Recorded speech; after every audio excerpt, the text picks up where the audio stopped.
Namaste and welcome. Continuing with the exploration of spinal stability, we're going to move into some arm, alternate leg raises and slowly make our way into plank with the knees lifted as a modification for some of the usual yoga asana that we might do that's incorporating the upper body and the arms, but still with a clear emphasis on the legs, strength of the legs, and ultimately neutral in the spinal column. So we're going to get started on our hands and knees position. So just like with downward facing dog, we take the wrist crease so it's lining up with the front edge of the shoulder, or if you do have anything going on with the shoulders, you could also go a little bit longer with the arms. And then I'm going to take my palms at least shoulder distance apart so that I have enough room for my chest to fit right between my palms. My index finger is going to point forward, a slight turn out so that I can get a little bit of external rotation through the upper arm bone.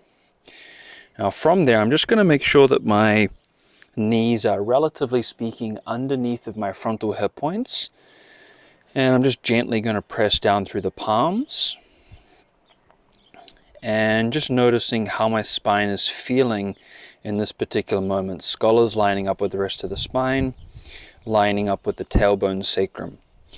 So from here, I'm just going to slowly extend my right leg back, and my toes are going to stay on the floor, and I'm going to reach my left arm out in front of me. Now, so when you're doing that, just notice if the pelvis starts to shift side to side, and even if there's a little bit of rotation.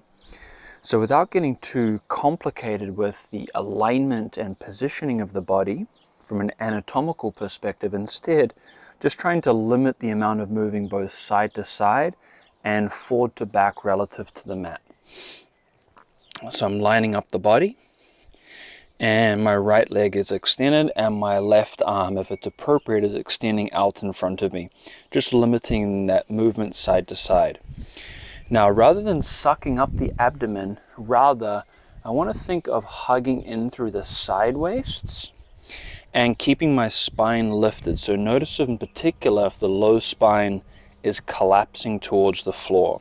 I'm going to take a deep breath, and then slowly I lower my arm and I lower my knee, and then I'm going to go to the other side. So I extend my left leg, toes stay down, and I'm extending my right arm out in front of me. So again, so just noticing if my pelvis is rotated, if my spine is collapsed, hugging in through the sideways, spine is lifted, sacrum is releasing towards my back heel.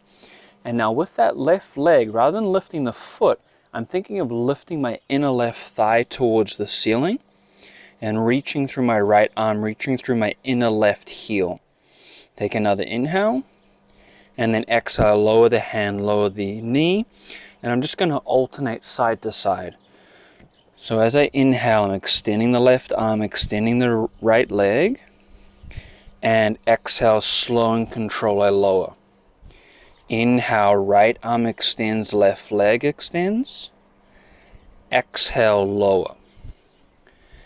Inhale, left arm, right leg. So just very slow and control. There's no need to rush the movement. And just limiting that movement side to side with the pelvis and the rotation of the body in space. One more time each side. Inhale. And exhale. That inner thigh is lifting as I extend the leg. And exhale to lower. And then we just take a break, sitting back onto the heels. So from here, we're going to line up the body in the same way. Palms slightly turning out, grounding through the index knuckle. And now importantly, when now I go to lift my legs into a plank position, I want to feel as if the pressing of the palm is allowing my inner arm to lengthen. And then once I press up, I want to think of my upper arm bones both moving away from one another so that the front of my spine can lift further away from the floor. as if there's a type of reverberating action through that groundedness of the palms. Similarly, I'll be lifting the inner thighs towards the ceiling, just like when we're extending the legs. I'm lining everything up. I have a little turn out of the palms. My skull is lining up with the rest of my spine. And then just one leg at a time, I extend one leg, and then I extend the other.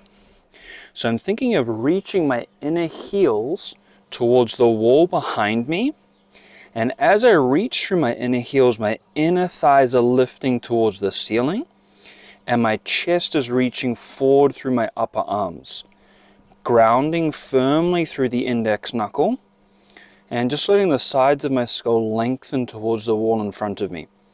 Take a few breaths when you're ready, and then just very slowly lowering the knees down, and sitting back onto the heels. So 2 variations of, again, creating a little bit more spinal stability, in particular in preparation for some of the more seated postures in our yoga asana practice, but also it's great preparation for our standing postures. Whatever's taking place that's touching the floor is going to affect everything that's, let's say, up in the air or above, let's say, the feet or the palms. So it's very important that we have that stability before we then go up into larger, more complex postures. So, modification of a plank position, and then moving perhaps into that plank position to create a little bit of strength in the body. Remember, the breath is always our gauge. If you find yourself not breathing, take a step back, maybe take a break, and then proceed. Namaste. See you soon.